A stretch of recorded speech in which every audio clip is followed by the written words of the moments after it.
Let's turn back time to the mid-1980s, to a place that time seemed to have forgotten. Hwaseong was not the bustling industrial city it is today, but a peaceful agricultural county located south of Seoul, South Korea. Life here was woven from the simple colors of nature.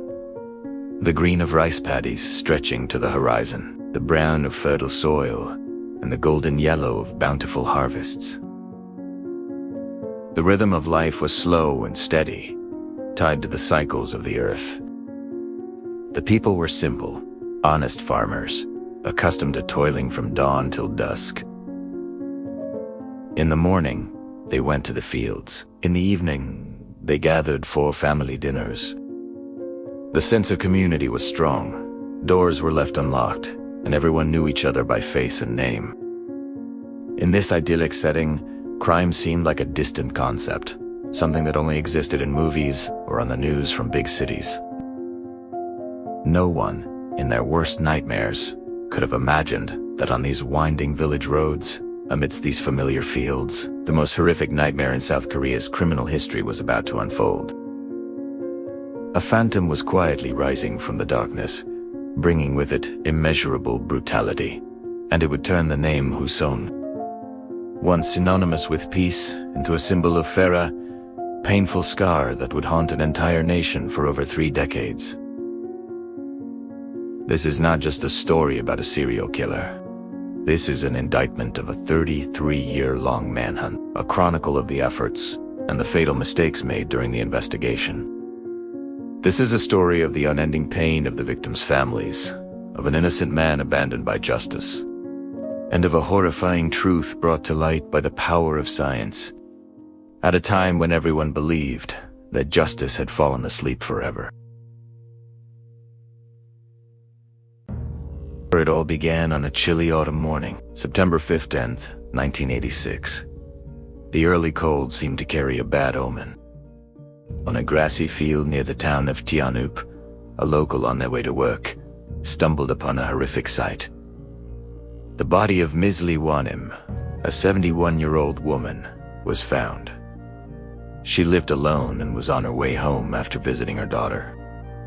Local police arrived quickly, but from the start, they were overwhelmed.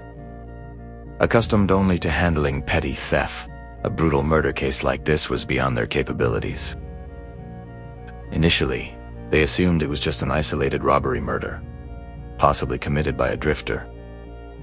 They could not have known that this was the starting gun for a series of savage crimes, the beginning of an unsolved mystery that would last for decades. Just over a month later, on October 20th, 1986, the fear began to take real shape. Ms. Park Hyun-suk, a young 25-year-old woman, vanished without a trace. That evening, she had attended a blind date arranged by her family. On her way home from the bus stop, a familiar path she had walked thousands of times, she never reached her destination. Her family searched frantically through the night, but to no avail. 4 days later, her body was found in a dry drainage ditch. The method of the crime bore terrifying similarities to the first case, but was even more brutal. The victim was sexually assaulted, bound with her own clothing, and strangled to death. This time, no one could dismiss it as an isolated incident. A predator was lurking somewhere in the shadows of Hwaseong. Fear began to creep into every home, every alley. And then, the wheel of crime began to spin at a frantic pace. The killer seemed to revel in the police's incompetence and the public's terror. On December 12th, less than 2 months after Ms. Park's case, Kwon Jung-bon, a 25-year-old housewife, was found on a ridge just a few hundred meters from her home. She had disappeared the previous evening on her way to meet her husband. Just 2 days later, on December 14th, Lee K-suk, a 23-year-old cafe worker, met the same tragic fate after getting off a bus to go home. 2 consecutive murders in just 48 hours dealt a powerful blow to the public's psyche and was a deep humiliation for the police force. The killer appeared to have his own rules, a deadly script he followed. He often chose rainy nights, when the sound of the rain and wind would drown out footsteps and desperate cries for help. He attacked women wearing red, a detail that led women throughout the region to fear wearing anything of that color. He was a phantom without a face, without an identity, sowing death in the fields. Hwaseong was transformed from a tranquil countryside into a cursed land. When night fell, no woman dared to walk outside alone. More streetlights were installed, but they couldn't dispel the darkness in people's hearts. Men in the villages formed patrols, carrying clubs and flashlights, escorting their wives, daughters, and sisters home from the bus stop. Panic spread throughout the country. The press dubbed the killer the Hwaseong Butcher and the Rainy Day Devil. The largest investigation in South Korean history officially began, but from this point, fatal mistakes were made, pushing justice tens of thousands of miles away. Facing immense pressure from the public and harsh criticism from the media, the South Korean government had to intervene. A massive special task force was formed, bringing together the best investigators from all over the country. An investigation of unprecedented scale was launched. The numbers were truly staggering. In total, over 2 million police officers and investigators were involved in the case over the years. They interrogated more than 21,000 male suspects. Over 40,000 fingerprints were collected and compared. In their desperation, the police even consulted shamans and fortune tellers. In theory, with such a massive force and resources, finding the culprit should have been only a matter of time. But the reality was a completely different story, a tragic testament that effort does not always equal effectiveness. This was a desperate hunt, and the investigators made grave mistakes that, as we now realize, allowed the killer to roam free for 3 decades. Mistake number 1. The weakness of forensic science and a catastrophe at the crime scenes. In the 1980s, the concept of forensic evidence in South Korea was still in its infancy, lagging far behind Western countries. Securing a crime scene was virtually non-existent. When a body was discovered, the location quickly turned into a chaotic free-for-all. Journalists, curious onlookers, and even off-duty officers would freely walk around the discovery site, inadvertently trampling on and destroying crucial evidence like footprints, fibers, or anything else the killer might have left behind. Evidence collection and analysis techniques were very rudimentary. Police could collect hair, fibers, or bodily fluids, but they lacked the means and knowledge to analyze them effectively. Most importantly, DNA analysis technology had not yet been applied in criminal investigations in South Korea. This was the fatal flaw of the entire investigation. Police collected samples of blood, semen, and hair from multiple scenes, but all they could do was determine the killer's blood type. They determined the killer had type B blood. Ironically, this valuable piece of information became a misleading lure, an anchor that dragged the entire investigation off course. They began to focus obsessively on screening all men with blood type B in the area. This biased focus led them to waste enormous resources and overlook countless other potential suspects, simply because they didn't have type B blood. The most valuable forensic evidence, samples containing the DNA that could have solved the case, had to lie dormant in storage for decades, awaiting a technological revolution in the distant future. Mistake number 2. Pressure leading to violence and the tragedy of a miscarriage of justice. The pressure to solve the case at all costs weighed heavily on the investigators. Every day that passed without a result was another day they had to face the wrath of the public and their superiors. When helplessness reached its peak, it turned into brutality. Many innocent people, especially those who were poor, uneducated, or exhibited unusual behavior, were arrested and brutally tortured to force confessions. Better to arrest the wrong person than to miss the culprit, mentality enveloped the entire task force.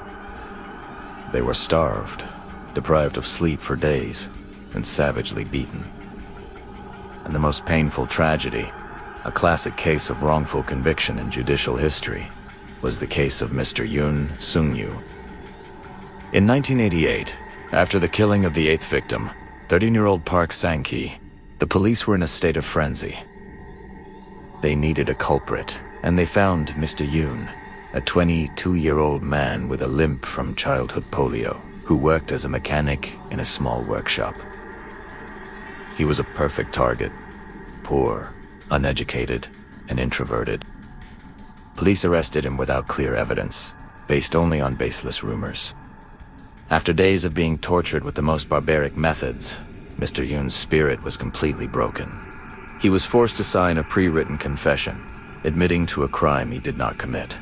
Although the scant physical evidence found at the scene did not match him, the court, under public pressure, still convicted him and sentenced him to life in prison. Mr. Yoon spent 20 years in prison for a crime he didn't commit.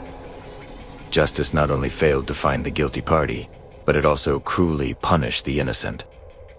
This is an indelible stain, a painful lesson about what happens when truth is sacrificed for the sake of results. Mistake number 3. Tunnel vision and golden opportunities missed. Besides the technical and ethical failures, the investigators were also trapped in tunnel vision, a psychological phenomenon that causes them to focus only on the theories and suspects they believe to be correct, while ignoring or downplaying any contradictory information. They believed the killer had to be a strong man, familiar with the terrain. They were obsessed with the blood-type B theory. This stubbornness caused them to miss at least one golden clue, an opportunity that could have ended the killing spree much sooner. After the 7th killing, a bus driver and a female ticket conductor reported a suspicious man to the police. They said that on the night of the murder, a young man, soaking wet and smelling of soil, had hastily boarded their bus at a stop near the crime scene. The man had no ticket and appeared flustered. They even gave the police a ticket that the man might have dropped. Their testimony was detailed and credible, but because this man did not perfectly match the suspect profile the police were building, and because they were too focused on other lines of inquiry, this crucial lead was ignored, buried in thousands of case files. Decades later, when the real killer was revealed, people were shocked to realize that the man on that fateful bus was almost certainly him. The police had been so close to the killer, close enough to touch him, yet they let him slip right through their fingers. So, what kind of person was behind all these crimes? For many years, while the killer was still a phantom, criminologists and investigators tried to sketch his psychological profile. Based on his methods, choice of victims, and what he left behind, a terrifying portrait gradually emerged. This was one of the first and most extensive criminal profiling efforts in South Korea. First, the killer was an organized and incredibly cunning individual. He did not kill impulsively. Each crime showed signs of planning. He knew the terrain of Hwaseong like the back of his hand, from the trails and dry ditches to the deserted fields. This allowed him to choose the perfect locations to attack and escape. His tendency to commit crimes on rainy nights was not random, but a calculated tactic. The rain helped wash away evidence, reduce visibility, and muffle cries for help. He was a patient predator, capable of waiting for the perfect opportunity. Second, the way he treated his victims revealed a depraved and brutal psychology. His use of the victim's own clothing, such as socks, brass, or pants, to bind and strangle them was not merely an act to incapacitate them. In the language of criminology, this is called a signature. It is not necessary for the commission of the crime, but it is necessary to satisfy the killer's sick psychological needs. This act demonstrates a deep-seated hatred towards women, a desire to control, humiliate, and possess the victim absolutely, even after death. He turned his victims into objects, tools for his own gratification. Third, the killer was certainly a classic two-faced individual. He had the ability to blend perfectly into society. By day, he could be a neighbor, a colleague, a husband, a father. He might appear gentle, quiet, or even shy. No one in his daily life could suspect his true nature. But when night fell, when his dark urges surfaced, the demon inside him would be unleashed. This ability to lead a double life is precisely why he could evade such a massive investigation. He was beyond the suspicion of those around him. His confidence grew with each successful crime and getaway. He began to challenge the police, feeling that he was smarter and superior to them. There is evidence suggesting he even returned to the crime scenes to watch the investigation, a classic behavior of arrogant serial killers. He was a predator, and Hwaseong was his hunting ground. For nearly a decade, he played a cat-and-mouse game with South Korea's most elite police force, and he won. The last murder in the series was recorded in 1991. After that, the Hwaseong Phantom suddenly vanished, leaving behind one of the greatest unsolved mysteries in the history of world crime. Time is a healer, but it can also be a cruel accomplice to forgetting. More than 3 decades passed. Hwaseong changed beyond recognition. The old rice paddies were replaced by industrial complexes and high-rise apartment buildings. The younger generation grew up knowing the case only through their parents' stories or the media. The Hwaseong case faded into the past, becoming an urban legend, a cautionary tale, and the inspiration for countless books, TV shows, and especially the cinematic masterpiece Memories of Murder by director Bong Joon-ho, released in 2003. The film etched the pain and helplessness of an era into the minds of a new generation. In 2006, another sad milestone was reached. The statute of limitations for the final murder officially expired. This meant that even if the killer were found, he could not be prosecuted for the Hwaseong crimes. Justice, according to the law, had seemingly closed its doors on the victims and their families for good. The pain remained, but the hope of finding the truth had nearly faded away. But there is one thing that time cannot erase, and the law cannot limit: forensic evidence. And more importantly, there is the remarkable advancement of science, especially DNA analysis technology. The tiny samples, once considered useless in the 80s, now held the key to unlocking the past. In July 2019, more than 33 years after the first murder, the Gyeonggi-nambu Provincial Police, in a final effort to find answers, decided to reopen the case files. They sent the remaining evidence from the old crime scenes to the National Forensic Service for DNA analysis, using the most advanced techniques. It was a long shot, as the evidence was very old and could have degraded, but they decided to try anyway. And then, the miracle that no one dared to believe in happened. Scientists succeeded in extracting a sufficient amount of DNA for analysis from the underwear of the 9th victim. They ran this DNA profile through the national database. A few days later, the computer returned a result, unmatched. The DNA from the 1988 crime scene matched the DNA of a man. All of South Korea was shaken. The result did not point to any suspect from the old lists. It pointed to a 56-year-old man currently serving a prison sentence. His name was Lee Chun-jae, and he was serving a life sentence for the brutal rape and homicide of his sister-in-law in 1994, just 3 years after the last presumed Hwaseong case. The demon that all of Korea had been searching for 3 decades, the one who had hidden in the shadows, was actually a man who had been behind bars for the last 25 years for a different crime. The final curtain of mystery was about to be raised.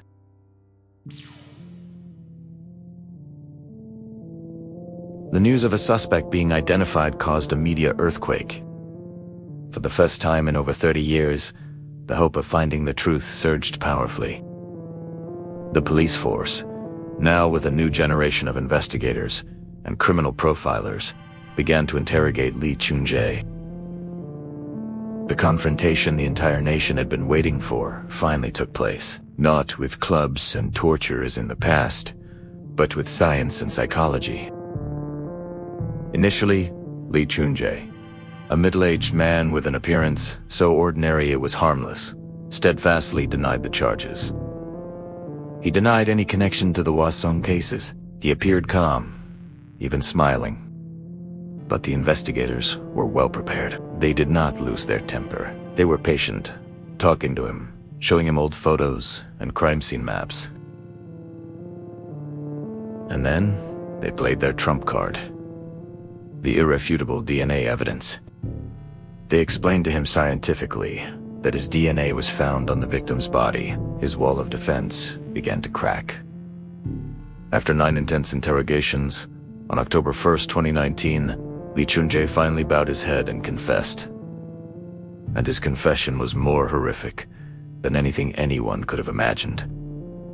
He didn't just admit to the 9 Hwaseong murders the police had on record. He also confessed to committing 5 other killings and more than 30 sexual assaults that the police had never known about or been able to link to him. He recounted his crimes coldly, in detail, with a terrifying memory, without a hint of remorse, without a single tear. He said he had no particular reason for doing it. He just acted on instinct, on uncontrollable urges. The portrait of the demon was finally revealed in its stark reality. Lee Chun-jae was a classic psychopath, a predator in human clothing. He completely lacked empathy and was incapable of remorse. He had lived a perfect double life. He got married, had children, and went to work like any other man. No one, not even his wife and children, could have suspected his true nature. The unsolved mystery of 3 decades finally had an answer, but it was a bitter and disgusting one. Because the statute of limitations had expired, Lee Chun-jae could not be prosecuted for the Hwaseong crimes. He will continue to serve his life sentence until his death. Justice, in the punitive sense of the law, could not be fully served. But the truth, however late, was finally brought to light. The Gyeonggi-nambu provincial police chief held a press conference, officially bowing his head to apologize to the victims, their families, and especially to Mr. Yoon Seung-gyo, who had been wrongfully convicted. In December 2020, after a retrial, Mr. Yoon was declared completely innocent. He received a compensation of nearly $2 million for the 20 years of his youth, honor, and life that were stolen from him. But no amount of money could ever compensate for the pain he and his family had endured. This video is for informational purposes only. All images and characters are for illustrative purposes. We send our deepest condolences and respect to the victims and their families in this heartbreaking case. Their stories remind us of the importance of justice and truth. The Hwaseong case is closed, but the lessons it leaves behind are eternal. It is a dark chapter in the genre of true crime, a story of the utmost human cruelty, of the painful failure of the justice system, but also of tireless perseverance and the miraculous power of science. It shows that no matter how long a culprit hides, no matter the limitations of the law, the truth still has a way of coming out. The case is also a wake-up call about the importance of respecting investigative procedures, securing crime scenes, and above all, never sacrificing human rights for the sake of achievements. Perhaps the greatest legacy of the Hwaseong case is that it spurred a revolution in forensic science and police investigation in South Korea, ensuring that such tragic mistakes will never be repeated. If you found this video meaningful, please like, share, and subscribe to the channel so you don't miss future cases as we explore more significant true crime stories. Thank you, and see you again.